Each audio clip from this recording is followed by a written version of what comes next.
Hi friends, good evening to all. UGTRB BRT exam 2024.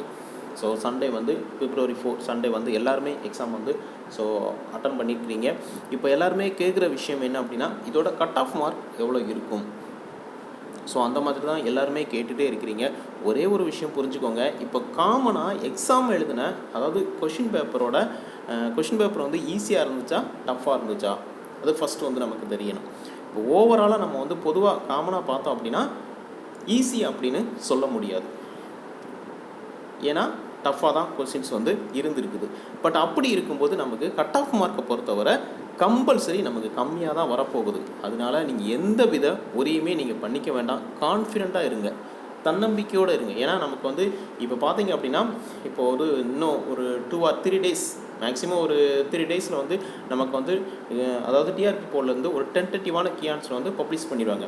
But அதுக்கப்புறம் வந்து நம்ம எக்ஸ்பெக்டர், அதாவது நம்மளோட கட் ஆஃப் என்ன, எவ்வளோ வந்து நமக்கு வந்து ஃபிக்ஸ் பண்ணுவாங்க அப்படிங்கிறத டென்டேட்டிவான கீ ஆன்சர் வந்ததுக்கப்புறம் நம்ம வந்து கரெக்டாக வந்து நம்ம வந்து சொல்லிடலாம். பட் அது வரைக்கும் இன்னும் ஒரு 3 days மட்டும் வெயிட் பண்ணுங்கள். அதில் எந்த வித மாற்றமும் கிடையாது. அதை நினச்சி நீங்கள் எதுவுமே ஒரி பண்ணிக்க வேண்டாம். அதாவது நான் வந்து சரியாக பண்ணலை, என்னால் மார்க் வாங்க முடியாதா? அதாவது ஒரு சில பேர் என்ன அப்படின்னா, நான் வந்து ஒரு சில பேர் என்ன சொல்கிறாங்க அப்படின்னா, அதாவது ஒரு 30 கொஸ்டின்ஸு ஒரு 40 கொஸ்டின்ஸ் வந்து கரெக்டாக போட்டிருப்பாங்க. அவங்க போட்டோன்னே என்ன பண்ணுறாங்க, ஏன்னா அவங்க வந்து ஒரு சில பேர் வந்து சரியாக படிச்சிருக்க மாட்டாங்க. எக்ஸாம் அட்டன் பண்ணணும் அப்படிங்கிறதுக்காக அட்டன் பண்ணியிருப்பாங்க. ஆனால் அவங்களுக்கு வந்து ஒரு 30 கொஸ்டின்ஸோ இல்லை ஒரு 40 கொஸ்டின்ஸோ அவங்களுக்கு ஈஸியாக இருக்கும். பட் அதை நினச்சி என்ன பண்ணால், அதாவது ஈஸியாக தான் இருந்தது, நான் இன்னும் கொஞ்சம் படிச்சிருந்தேன் அப்படின்னா கண்டிப்பாக வந்து நான் வந்து ஜாப் வாங்கியிருப்பேன், போஸ்டிங் வாங்கியிருப்பேன், அந்த மாதிரி சொல்கிறாங்க. அந்த மாதிரி சொல்கிறவங்க வந்து தயவு செய்து நீங்கள் வந்து கன்சிடர் பண்ணிக்காதீங்க. ஏன்னா இந்த டைமில் வந்து நீங்கள் யார்கிட்டையுமே எந்த வித கன்சிடருமே பண்ணிக்காதீங்க. ஃபார் எக்ஸாம்பிள், இப்போ வந்து டிஎன்பிசி எக்ஸாம் எடுத்துக்கிட்டாலும் அப்படி தான்.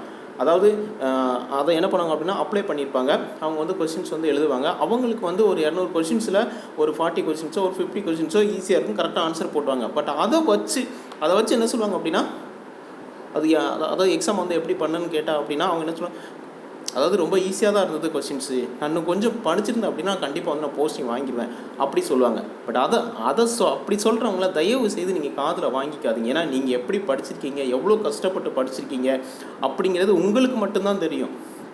யாரோ ஒருத்தவங்க வந்து அப்படி சொல்கிறாங்க அப்படின்னு நினச்சி தயவு செய்து அதை நீங்கள் மைண்டில் வாங்கிக்காதீங்க.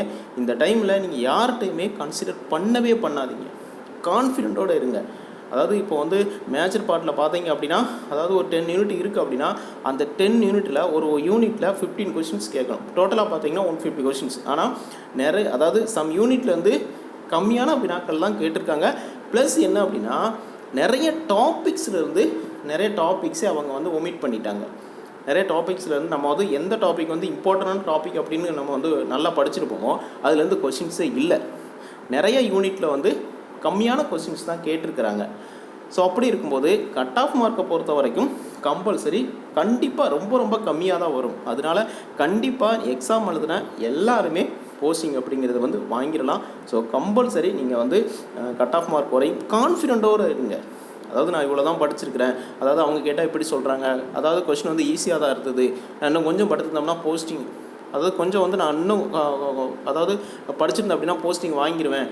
அதாவது நிறைய பேர் அப்படி சொல்லுவாங்க, அதை நீங்கள் காதில் வாங்கிக்காதீங்க. ஏன்னா அவங்க வந்து ரொம்ப வந்து போஸ்டிங் வாங்கணும் அப்படின்னு ரொம்பலாம் ஹார்ட் ஒர்க்லாம் பண்ணியிருக்க மாட்டாங்க. ஏதோ அப்ளை பண்ணியிருப்பாங்க, ஒரு சில பேர் எழுதியிருப்பாங்க. அவங்களுக்கு வந்து ஒரு 30 கொஸ்டின்ஸோ 40 கொஸ்டின்ஸோ ஈஸியாக இருக்கலாம்.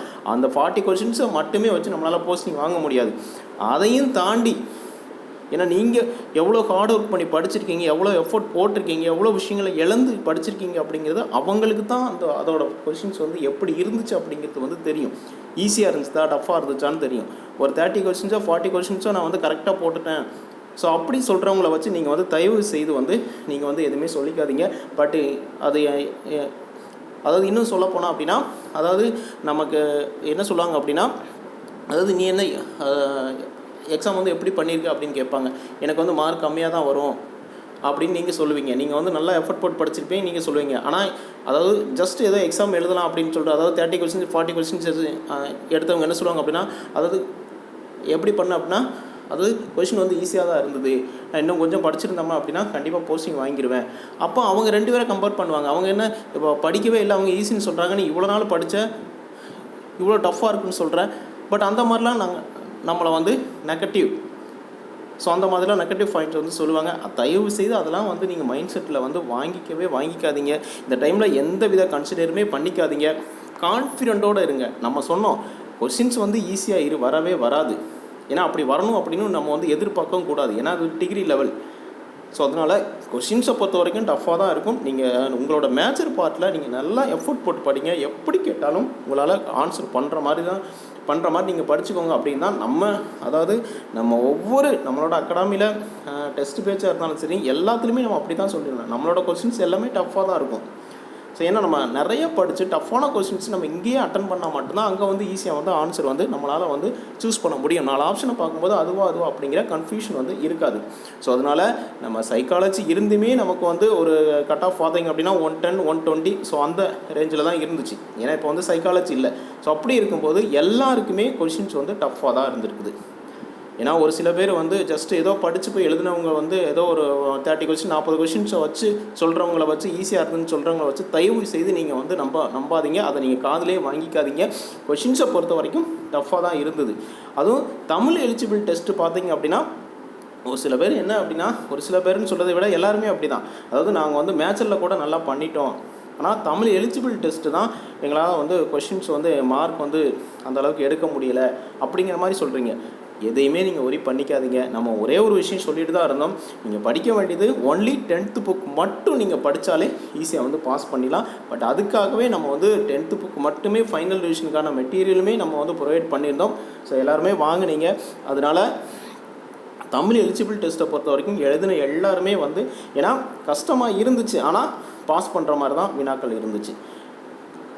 ஏன்னா அதில் என்ன அப்படின்னா கொஞ்சம் டஃப்தாக கேட்டிருந்தாங்க கொஷின்ஸ் எல்லாமே. அது இலக்கணம் பார்த்திங்க அப்படின்னா எல்லாமே டஃப்தாக தான் கேட்டிருந்தாங்க. ஆனால் மேக்ஸிமம் ஒரு 20க்கு மேலே வந்து மார்க் வந்து ஸ்கோர் பண்ணுற மாதிரி பாஸ் பண்ணுற மாதிரி தான் இருந்துச்சு.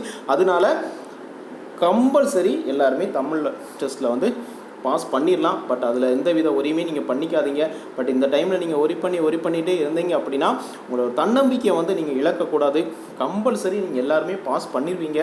ஸோ அதனால் எந்த வித ஒரியுமே பண்ணிக்காதீங்க. கட் ஆஃப் மார்க்கை பொறுத்த வரைக்கும் கண்டிப்பாக ரொம்ப கம்மியாக தான் வரும். ஸோ அதில் நீங்கள் கான்ஃபிடெண்ட்டாக இருங்க. யாரோ சொல்கிறாங்க அப்படிங்கிறதுக்காக நீங்கள் எந்த வித ஒரியுமே பண்ணிக்காதீங்க. ஏன்னா கொஷின்ஸு பார்த்தீங்க அப்படின்னா டஃப்பாக தான் இருந்துச்சு. ஸோ அதனால் மார்க் அப்படிங்கிறது வந்து எல்லாருக்குமே கம்மியாக தான் வரப்போகுது. அதனால் கட் ஆஃப் மார்க்கும் கம்மியாக தான் வரப்போகுது. இன்னும் ஒரு 3 டேஸ்க்குள்ளே வந்து அதாவது டிஆர்பி போலது டென்டேட்டிவான ஆன்சர் கீ அப்படிங்கிறது வந்து பப்ளிஷ் பண்ணிடுவாங்க. பட் அதுக்கு அப்புறம் நம்ம அதாவது எவ்வளோ கட் ஆஃப் மார்க் வரும் அப்படிங்கிறத வந்து நம்ம வந்து கரெக்டாக வந்து சொல்ல முடியும். பட் அது வரைக்கும் ஒரு 3 டேஸ் மட்டும் நீங்கள் வெயிட் பண்ணுங்கள். அதுக்கப்புறம் நம்ம கட் ஆஃப் எவ்வளோ அப்படிங்கிறத வந்து தெரிஞ்சிடலாம். பட் கான்ஃபிடெண்ட்டாக இருங்க. ஸோ ஏதோ ஒரு கீ ஆன்சரை வச்சு பார்த்துட்டு எனக்கு இவ்வளோ தான் வருது அப்படின்னு தயவு செய்து நீங்கள் வந்து அப்செட் ஆகாதீங்க. அது ஃபைனல் கிடையாது. டென்டேட்டிவான டிஆர்பி போர்ட்லேருந்து எப்போ நமக்கு வந்து அந்த கீ ஆன்சர் பப்ளிஷ் பண்ணி அதை வச்சு நம்ம செக் பண்ணுறோமோ அதுதான் 99% வந்து ஸோ கரெக்டாக இருக்கும். அதுக்கப்புறம் தான் நம்ம வந்து கட் ஆஃப் மார்க் வந்து ஓவராலாக வந்து நம்ம வந்து ஃபிக்ஸ் பண்ணி சொல்ல முடியும். பட் இப்போவே வந்து நீங்கள் அதாவது ஏதோ ஒரு கீ ஆன்சரை பார்த்துட்டு எனக்கு இவ்வளோ தான் மார்க் வருது, அவ்வளோதான் மார்க் வருது, என்னால் அவ்வளோதான், நான் இவ்வளோ ஹார்ட் ஒர்க் பண்ணேன், என்னால் என்னோடய லைஃபே போச்சு அப்படிலாம் தயவு செய்து நீங்கள் எந்த வித நெகட்டிவ் தாட்லேயுமே நீங்கள் இருக்கவே இருக்காதீங்க. பட் இப்போதைக்கு நீங்கள் எதையுமே செக் பண்ணாதீங்க. டென்டேட்டிவான கீ ஆன்சர் வரட்டும். மேக்ஸிமம் ஒரு 3 டேஸ் தான், அதுக்குள்ளே கீ ஆன்சர் வந்து பப்ளிஷ் பண்ணிடுவாங்க. அது வரைக்கும் கொஞ்சம் ஹாப்பியாக இருங்க. கண்டிப்பாக என்னால் நான் பாஸ் பண்ண முடியும், கண்டிப்பாக நான் பாஸ் பண்ணிடுவேன். அதாவது தமிழ் எலிஜிபிள் டெஸ்ட்டில் எல்லாருமே ஒரு 20+ மார்க் வந்து நீங்கள் வந்து எடுத்துருவீங்க. ஏன்னா கொஷின் டஃப்பாக தான் இருந்தது, ஆனால் பாஸ் பண்ணுற மாதிரி தான் கொஷின்ஸ் வந்து கேட்டிருந்தாங்க. ஒன்லி 10th புக் மட்டும் அதுலேருந்து தான் நிறையா கொஷின்ஸ் வந்து கேட்டிருக்குது. நம்மளும் அடிக்கடி சொன்ன விஷயம் 10th புக்கில் இருந்து தான். ஏன்னா நம்மகிட்ட டெஸ்ட் பேட்ச் கண்டக்ட் பண்ணதுலுமே அதுலேயே ஓரளவு எல்லாம் நீங்கள் வந்து அனலைஸ் பண்ணி படித்தாலே எல்லாமே பாஸ் பண்ணுற மாதிரி தான் இருக்கும். அதுவும் நம்ம மெட்டீரியல் வாங்கி படிச்சிருந்தாலே ஈஸியாக வந்து பாஸ் பண்ணியிருக்கலாம். ஸோ அந்த மாதிரி தான் தமிழ் எலிஜிபிள் டெஸ்ட்டு பொறுத்த வரைக்கும் இருந்துச்சு. ஸோ கான்ஃபிடெண்ட்டாக தன்னம்பிக்கையோடு இருங்க. ஈஸியாக வந்து கிளியர் பண்ணிடலாம். கட் ஆஃப் மார்க்கை பொறுத்த வரைக்கும் ரொம்ப கம்மியாக தான் வரும். எல்லா சப்ஜெக்ட்டுக்குமே கம்மியாக தான் வரும். ஏன்னா மேஜர் பார்ட்டில் வந்து ஸோ கொஸ்டின்ஸ் வந்து ரொம்ப டஃப்பாக கேட்டிருந்தா கூட நம்ம வந்து எழுதிடலாம். ஆனால் கொஸ்டின்ஸ் வந்து அந்த 3.5 மணி நேரத்தில் வந்து நம்மளால் வந்து அந்த கொஸ்டின்ஸை ரீட் பண்ணி ஆன்சர் போட முடியாத மாதிரி தான் கொஸ்டின்ஸ் அப்படியே தான் இருந்திருக்குது. ஸோ அதனால் நீங்கள் எந்த வித ஒரியும் பண்ணிக்க வேண்டாம். கட் ஆஃப் மார்க்கை பொறுத்த வரைக்கும் கம்மியாக தான் வரும். ஸோ அதனால் ஒரு 3 days மட்டும் வெயிட் பண்ணுங்கள்.